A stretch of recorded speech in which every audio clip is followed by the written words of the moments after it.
Yuk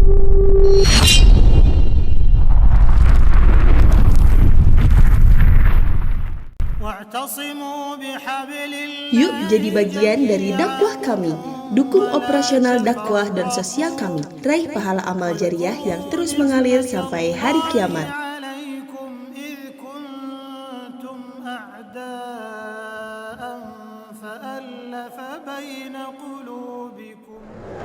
Qala Rasulullah sallallahu alaihi wasallam al-bayyi'ani bil khiyar ma lam yatafarraqu fa in sadaqu wa bayyana burika lahuma fi bai'ihima wa in katama wa kadzaba muhiqqat barakatuhu bai'ihima Qala Rasulullah sallallahu alaihi wasallam al-bayyi'ani penjual dan pembeli bil khiyar boleh melakukan khiyar malam yatafarraqu selama keduanya belum berpisah. Fa in shadaqu jika keduanya jujur, wa bayyana dan transparan jelas, burika lahuma fi bai'ihima akan diberkahi lahuma kepada penjual dan pembeli fi bai'ihima dalam transaksinya. Wa in katama dan jika ada yang disembunyikan, wa kadzaba dan berdusta, muhiqqat maka akan dihapuskan barakatu keberkahan bai'ihima transaksinya atau jual belinya. Qala Rasul muttafaqun alaih, hadis riwayat Bukhari Muslim. Jadi ikhwatu iman rahimakumullah, secara letterleknya kalau kita lihat susunan al-bayyi'ani penjual dan pembeli ya, bil khiyar mempunyai hak khiyar atau memilih antara meneruskan jual beli atau membatalkan jual beli malam yatafarraqu selama penjual dan pembelinya itu masih ada atau belum berpisah. Fa in shadaqu, ini yang syarat yang paling beratnya. Fa in shadaqu, jika penjual dan pembelinya jujur, wa bayyana dan jelas, bayana itu tidak ada yang disembunyikan, nembrak kata orang Sunda itu, burika lahuma, maka penjual dan pembeli akan diberikan berkah fi bai'ihima dalam setiap jual belinya, dalam setiap transaksinya.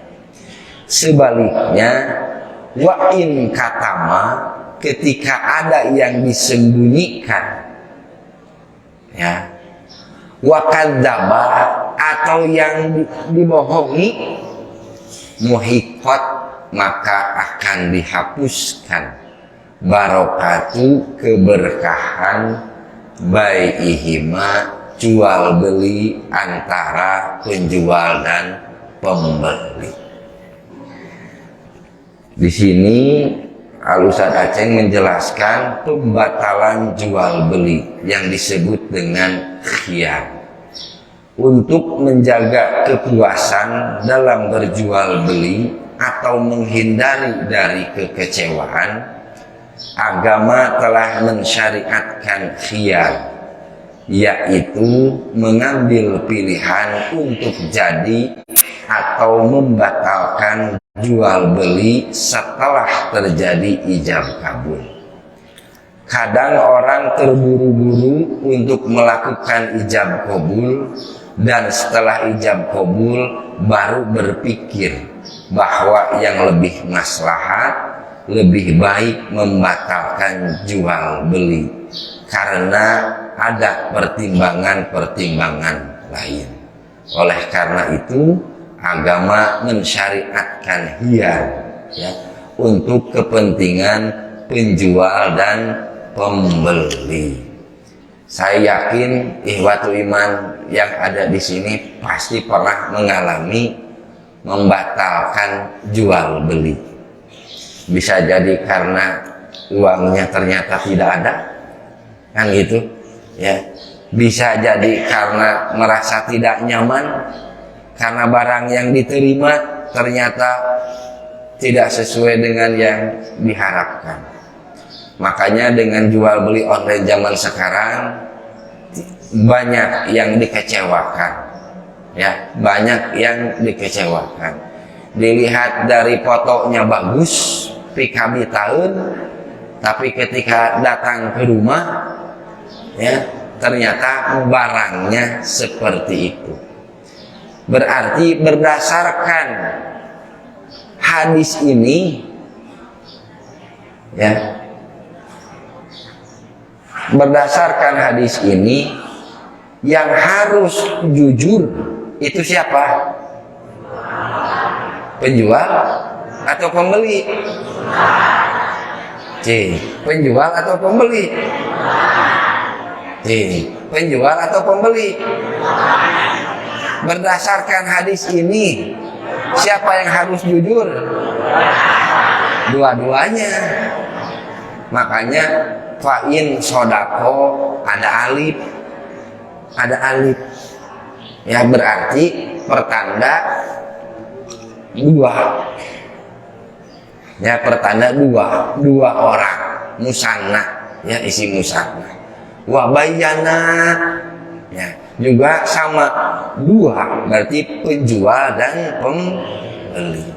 Selama ini kita nuntut penjual itu harus jujur dan transparan, padahal pembeli pun juga sama. Data aya deui artosna so leres atuh deui duit mah moal bisa balik geus balanya teh leumpang beunanya geus di pasar teh. Data aya deui artosna, berarti ketika ngomong seperti itu sama sekali sudah tidak punya uang. Kan itu biasa suka kita ngejual punya sakiri jangan gitu. Makanya ketika terjadi transaksi jual beli nya papaehan we ngajual papaehan, nu meuli ge papaehan gitu, mana we cenah eta mah anu ieu nana begitu. Jadi lebih kurang dua-duanya penjual harus apa adanya ya, penjual harus apa adanya dan tidak boleh ada yang disembunyikan. Dulu ternyata praktek penjual culas itu sudah ada di zaman Nabi ya, praktek penjual yang culas itu sudah ada di zaman Nabi, bahkan sampai Nabi sering mengingatkan ke orang itu. Kenapa? Karena setiap berjualan pasti we bohong, pasti we nipu orang itu. Sampai Nabi berkali-kali mengatakan man bayakta fakul la khilabata, siapapun yang akan menjual fakul matakanlah la khilabata, tidak ada non khilabata teh khidaah itu nipu ya. La dalam hadisnya la khilabata, tidak ada unsur menipu, tidak ada unsur yang disembunyikan, asli seperti itu ya. Makanya bahasa dalam hadis la khilabata tidak pernah Nabi ungkapkan ya, kecuali kepada orang itu. Supaya apa? Supaya dia mikir, ternyata bahasa yang disampaikan Nabi itu keras. Dan terkadang ada orang yang berdegong Ya, diomongan satu kali dengan bahasa ini masih tidak nurut, kedua juga tidak nurut, ketiga tidak nurut, makanya keluar kata yang keras. Kenapa? Disesuaikan dengan orangnya. Makanya larangan keras dalam jual beli itu dalam hadis disebutkan la khilabata. Jangan ada manipulasi. Jangan dibiasakan manipulasi. Ya, itu ternyata ada di zaman Nabi juga seperti itu. Kira-kira kalau kepentingan penjual berbohong dengan barangnya itu sudah jelas ya, kan gitu ya. Kepentingan penjual nambah nipu ketika transaksinya itu sudah jelas untuk meraup untung yang lebih besar. Kira-kira kalau pembeli untungnya naon? Ya kan kita juga harus berdasarkan hadis ini yang jujur dan apa adanya, satu penjual dan dua pembeli. Itu kalau kepentingan penjual supaya dapat untung lebih, kita kira-kira keuntungan pembeli apa? Harus jujur dan apa adanya. Apa? Harga murah tapi seueur. Ya, kenapa harus jujur? Pembeli. Kenapa harus jujur? Dan apa adanya? Kan begitu ya. Kalau pembeli mah susah, penjual mah susah jujur tuh. Karena untung berkurang. Apa susahnya pembeli jujur? Kira-kira untungnya apa ketika pembeli jujur? Gimana? Kira-kira untungnya apa pembeli jujur? Kan itu yang jarang ada dalam kehidupan kita. Ya, itu jarang ada dalam kehidupan kita. Jadi hadirin ihwatu iman rahimakumullah, berdasarkan hadis ini dua-duanya harus transparan dan apa adanya. Kenapa pembeli harus jujur? Karena itu tadi, ketika pembeli jujur, ya, maka hadirlah yang disebut dengan antarodin, ya, antarodin, pada ridho. Ketika dua-duanya ridho, maka secara otomatis ya, burika pibaihima, akan diberikan keberkahan dalam setiap transaksinya. Yang mendapatkan berkah itu siapa, Bu? Yang menjual, yang membeli. Yang menjual, yang membeli, dua-duanya. Ya, yang menjual dan membeli itu mendapatkan keberkahan dua-duanya. Kadang penjualnya bohong, urangna jujur, kita dapat berkah tidak? Kita dapat berkah tidak? Dapat berkah tidak? Kalau berdasarkan hadis ini harus dua-duanya. Sama juga, penjual sudah jujur, iya pembeli ya, dicampuran, ditambahan ngabohong, kepada pembelinya akan mendapatkan berkah, maaf, kepada penjualnya akan mendapatkan berkah juga tidak. Jadi harus dua-duanya, ya, harus dua-duanya. Kenapa? Itulah yang dalam ayat Al-Quran yang disebut dengan antarodin. Antarodin itu ridho kedua belah pihak. Yang disebut ridho kedua belah pihak itu tidak ada yang disembunyikan sama sekali. Penjual dengan menjual barangnya seperti biasa, dia menawarkan barang sesuai dengan harga yang dia jual. Ya. Pembeli dengan uang yang ada nawar barang tersebut dengan uang yang dia miliki. Dari sanalah terjadi kemungkinan terjadi bohong. Nah, kan gitu. Kata penjual, da ieu mah ti ditunage sakitu, begitu leres. Kan eta senjata tukang dagang mah ti ditunage sakitu. Pembeli ge sami gaduh senjata. Teu aya deui artosna cenah gitu. Itu istilahna teh nya antara penjual pembeli senjatana eta ngahiji nya atos we. Moal kenging nanaon, moal kenging pahala, moal kenging amal soleh gitu dua-duana teh ya. Jadi itulah ihwatu iman rahimakumullah. Kenapa dalam masalah muamalah ya harus sempurna ridhonya? Karena itu tadi. Kenapa harus sempurna ridhonya? Ya, harus sempurna ridhonya karena itu tadi. Kan kita mah nggak kebayang naon urusanna jual beli jeung barokah ti Gusti Allah. Ya kan?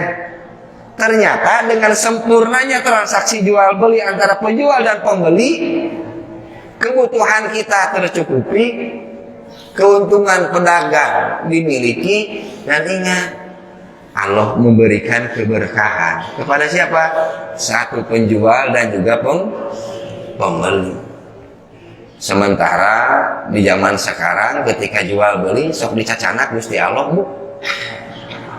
Sok dicacanak Gusti Allah. Bahkan penting mah beak we barangna kan gitu. Isa teh penting mah beak we barangna.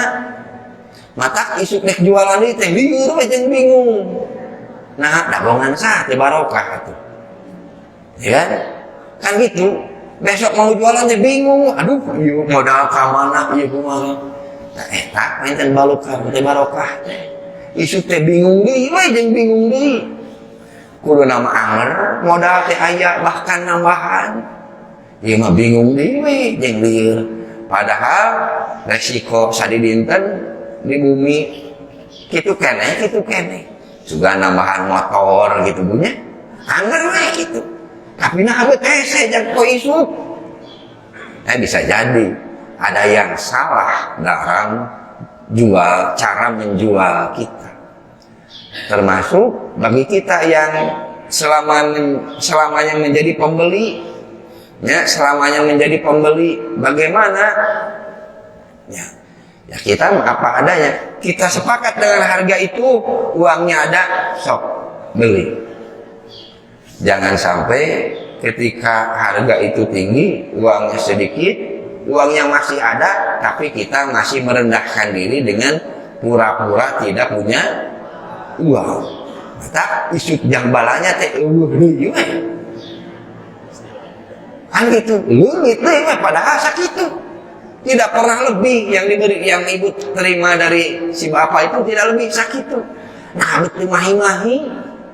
Ya bisa jadi ketika cara kita belanja itu dicampuri dengan hal-hal yang tidak diinginkan, ya, dengan hal-hal dengan hal-hal yang dicampuri dengan bohong. Apalagi kan ibu-ibunya ketika nawar kumaha Bu? So ketika nawar bapak-bapak mah sakitu rudet bayar we. Tapi kan ibu-ibu mah ya kan gitu teras we. Da can bubuk mah nya, da can ngagoler nu ngajualan mah teras we kumpul. Matak bapak-bapak riweuh ketika anu ngajualan ibu-ibu teu uget-uget harga teh nya sakitu we. Nu ngajual bapak-bapak, nu nawar ibu-ibu ripuh deui sarua nya. Da bawel cenah nu nawarna. Kan begitu. Ya. Itulah dalam tradisi jual beli kita juga harus banyak berintrospeksi. Bayar, sok mangga. Kan gitu dah. Tidak perlu banyak embel-embel. Suatu ketika ada tradisi yang jarang dilakukan oleh kita. Ada kebiasaan Nabi ternyata Nabi mah lamun nawar teh punya lamun nawar teh henteu dugi ka dadas Nabi mah nawar teh biasa we nawar teh. Suatu ketika Nabi dari Mekah di perjalanan ke Madinah, di rombongan itu ada salah seorang sahabat Jabir bin Abdullah. Jabir bin Abdullah hendak pergi juga ke Madinah. Jabir bin Abdullah hendak pergi ke Madinah, kepentingannya untuk menikah dengan seorang perempuan. Jadi perempuan yang hendak ditikahi Jabir bin Abdullah itu temannya, adiknya Jabir bin Abdullah. Ketika di jalan, Nabi melihat bahwa Jabir bin Abdullah itu mengendarai unta Parsi. Unta Parsi. Anda mengendarai unta Parsi? Iya. Nabi tertarik dengan unta itu. Itu kan sedang di perjalanan. Kemudian Nabi penasaran. Ama akah kosibun aya tongkat henteu kitunya. Aya tongkat itu kain itu dicepret teh onta teh. Mangprang. Berarti onta ieu kuat. Kan gitu. Nah, saat ketika mau sampai ke Madinah, lebih kurang seperempat perjalanan sampai ke Madinah, kemudian Nabi menawar kepada Jabir bin Abdullah, bi'nihi, jualah itu unta ke kami. Kata Jabir teh, silahkan we ambil ya Rasulullah. Silahkan ambil ya Rasulullah. Tapi Nabi bersikuku bi'nihi bi'arba'i dananir. Jualah ke saya dengan 4 dinar, ya, dengan 4 dinar. Ketika sudah jadi transaksi 4 dinar, kemudian Nabi mengatakan kepada Jabir bin Abdullah, sok weh tumpakan weh nepi ka dugi di Madinah. Padahal belum sampai ke Madinah. Jadi masih di perjalanan, sudah Nabi sepakat harganya 4 dinar, silahkan Jabir pakai saja unta itu sampai Anda tiba di Madinah. Makanya sebelum gerbang masuk Madinah, Jabir turun. Nah, era sieun kapanggih sebenarnya ieu onta teh Nabi tapi dipapake kene. Padahal Nabi ridho, ya silakan pakai unta itu, silakan pakai unta itu. Ketika sudah sampai di Madinah, kemudian Nabi menyuruh juru bayar, yaitu Bilal bin Rabah, iqdihi, bayar Bilal, wajibhu jeung tambahan, Fa'aqahu arba'ata dananir wa zadahu qiraton. Bilal bin Rabah membayar harga yang disepakati 4 dinar wa zadahu qiraton, dan Bilal nambahan, ya, sabaraha sen lah kan itu dari harga jual beli itu. Ketika itu Jabir bin Abdullah merasa tersenyum, kan gitu. Kenapa? La tuparikuni ziyadatu Rasulillah sallallahu alaihi wasallam. Saya tidak akan pernah melupakan paling lebih dibereku Nabi walaupun hanya 1000 lah kan. Ya kan? Saya tidak akan pernah melupakan kebaikan Nabi. Harga sesuai dengan yang disepakati, tapi Nabi melebihkan bayarannya kepada saya. Itu yang senantiasa diingat oleh Jabir bin Abdullah. Jadi hadirin ikhwatu iman rahimakumullah. Jadi daripada kita riweuh jeung tradisi kebiasaan transaksi dagang kita, akan lebih baik kita tiru dan amalkan apa yang dilakukan oleh Nabi. Kan itu apa yang dilakukan oleh Nabi. Sok Pak nambahan nalika ical galeuh. 1000 can dipulangkan gitu duit we ditungguannya. nya 1000 cari pulangan gitu we ditungguan hari nalika di supermarket aya 1500 1300 nya leos duka dipake naon eta selisih duit kan hari ka pedagang biasa ditatagi aya di supermarket aya pangsulan nu kagok diantepkeun alhamdulillah aya nama geus dikumpulkeun ku lembaga amil zakat ya kan dan sebelumnya mah kita tidak tahu.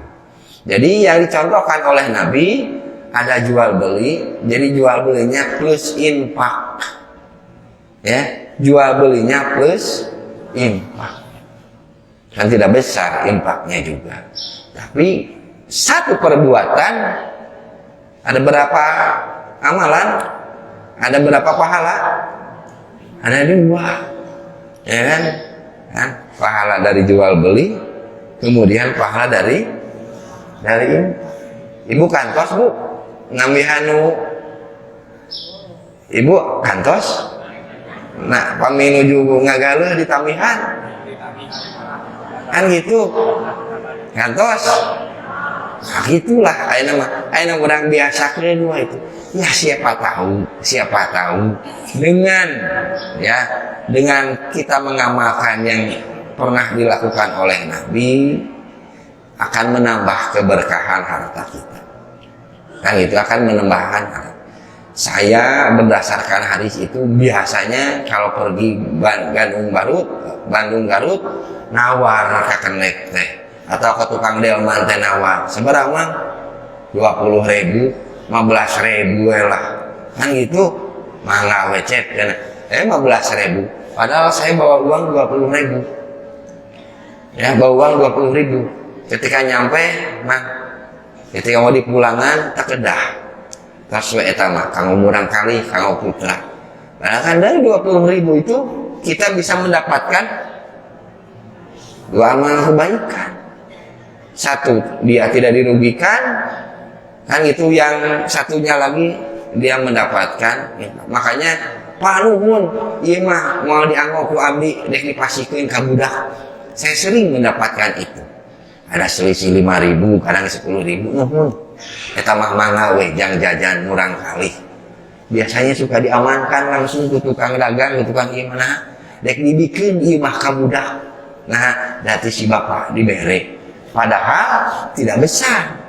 Ya, padahal tidak besar. Itu dari sisi pembeli. Dari penjual, masuk di langkungan. Enak penjual osok dilakukan seharusnya penjual osok di lingkungan bu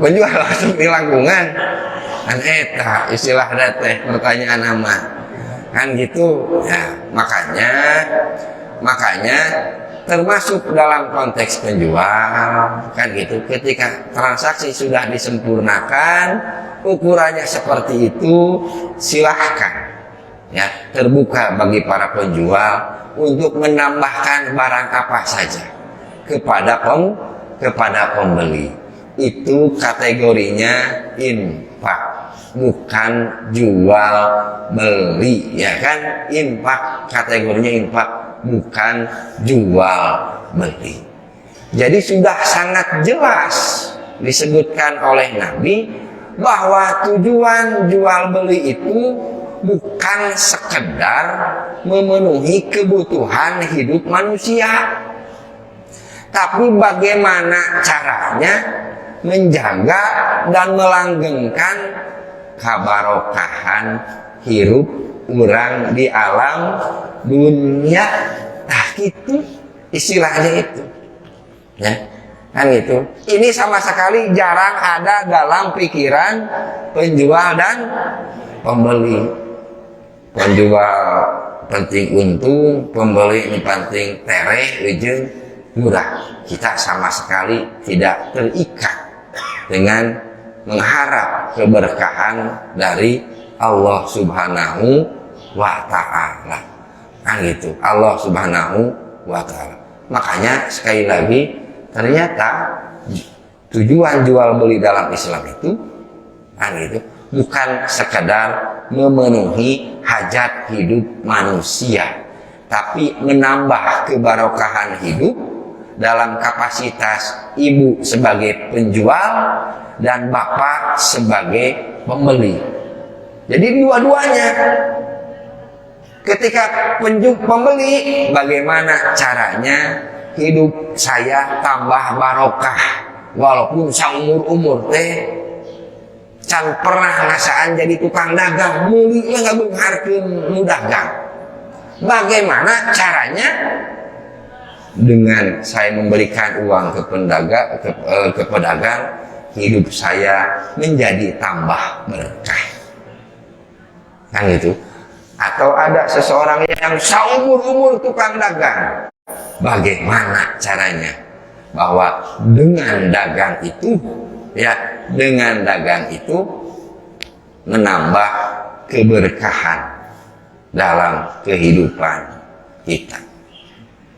Kan kita sudah jelas dalam makan saja kan yang diinginkan apa? Barokah, ya. Kan gitu. Dari hadis dulu yang sekarang jarang dipakai lagi, Allahumma barik lana fima rozaqtana. Makan juga kita ingin makan kita barokah.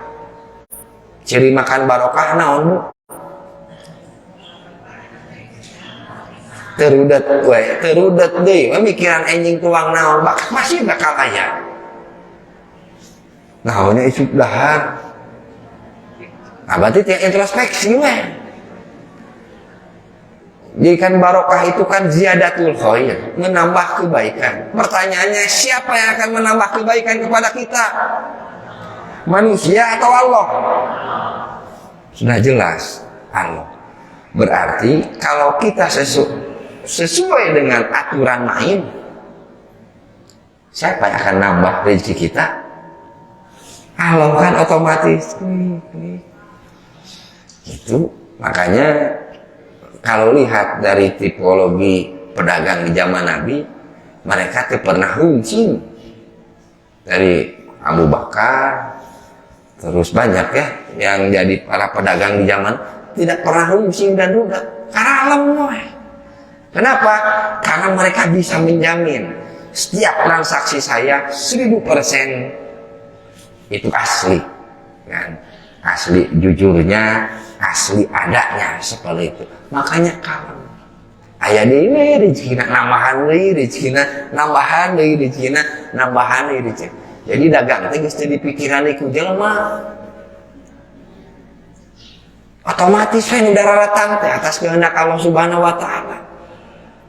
Nah itu ciri transaksi atau jual beli yang dipenuhi dengan kebarokahan.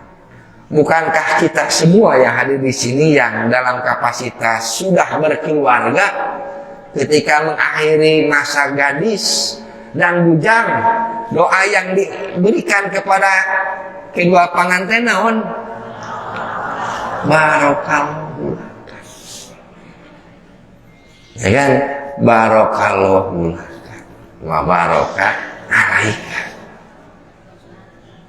Ya, jadi keluarga barokah, makanan barokah, adik anak, Bu, betul barokah. Pernah ngadoakeun barokah ke anak?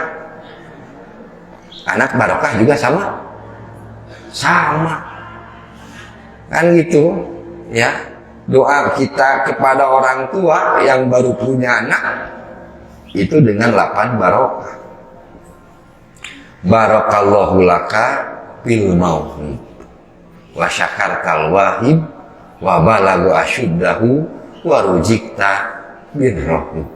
Jadi kita mendoakan kepada orang tua yang punya anak, mudah-mudahan dengan lahirnya anak akan menambah keberkahan Allah kepada anak. Semuanya itu membutuhkan barokah, dan yang kita inginkan adalah keberkahan, kan gitu. Karena keberkahan itu hakikatnya terjadi bukan hanya di dunia, di akhirat pun para penghuni surga akan merasakan keberkahan dari Allah Subhanahu wa Ta'ala. Ketika di akhirat kelak, para penghuni akhirat ada datang sinar dari atas, semua kaget. Sinar itu apa? Kan gitu. Sinar itu apa? Karena tidak pernah dilihat sama sekali oleh siapapun. Jadi suasana di bukan di akhirat, suasana di surga itu sangat terang, terangnya luar biasa. Ternyata ketika itu Allah menyinari, Allah datang menghampiri para penghuni surga, kan gitu, para penghuni surga. Para penghuni surga sedang menikmati kelezatan makanan dan minuman di surga, tapi melihat sinar Allah yang begitu terang, mereka lupa dengan kenikmatan surga. Mereka semua terbengong, itu apa? Kemudian terdengarlah suara dari atas, kan gitu, yang mengucapkan assalamualaikum ya ahlal jannah, kan gitu. Assalamualaikum ya ahlal jannah. Allah mengucapkan assalamualaikum kepada para penghuni surga. Tak lama kemudian sinar itu hilang, kan itu. Tapi keberkahan Allah senantiasa, kan itu, menemani para penghuni surga sampai akhirnya. Jadi begitulah hadirin ikhwat iman rahimakumullah terkait dengan kebarokahan itu. Jadi sekali lagi, barokah itu adalah hasil, ya. Barokah itu hasil. Tugas kita adalah bagaimana tugas kita itu diproses. Prosesnya harus clean and clear, gitulah kata orang Inggris mah. Clean and clear, tidak ada yang disembunyikan apa-apa. Makanya kita sebagai pembeli, yuk urang bismillah ti ayeuna mah abdi bade membeli teh sesuai untuk apa? Untuk menambah kebarokahan hidup saya. Nah, selesai. Bagi bapak dan ibu yang kapasitasnya sebagai penjual, sekarang ini apa diniatkan? Saya menjadi pedagang, mudah-mudahan menambah kebarokahan dari Allah Subhanahu wa Ta'ala. Pedagang dan pembeli dua-duanya jujur, clean and clear, insya Allah dua-duanya akan mendapatkan keberkahan dari Allah Subhanahu wa Ta'ala. Dan ciri keberkahan itu, ya, rezeki, akal dan pikiran kita tidak bingung, ya, akal dan pikiran kita tidak bingung terhadap apa yang akan terjadi di sore hari nanti, di malam hari kelak, atau di hari esok. Tos aya Allah anu ngaturna, tos aya Allah anu ngaturna. Makanya bagaimana caranya? Per hari ini setiap yang punya aktivitas jual beli, yuk urang biasakeun nalika waktu sholat teh ka masjid we sholat heula. Lamun aya pangajian taklim, datang heula ka majelis taklim atau ka masjid atau ka pesantren. Jangan dijadikan alasan kerjualan. Nya bari jeung salila batur pangajian nalika jualan nu meuli. Nya leres mungkin waktu pengajian ini telawe ke pengajian. Kenapa? Karena apapun yang kita lakukan, bagaimana caranya kita mendapatkan ridho Allah Subhanahu wa Ta'ala. Ketika kita dapat ridho Allah Subhanahu wa Ta'ala, insya Allah kita akan mendapatkan keberkahan dari Allah Subhanahu wa Ta'ala. Barangkali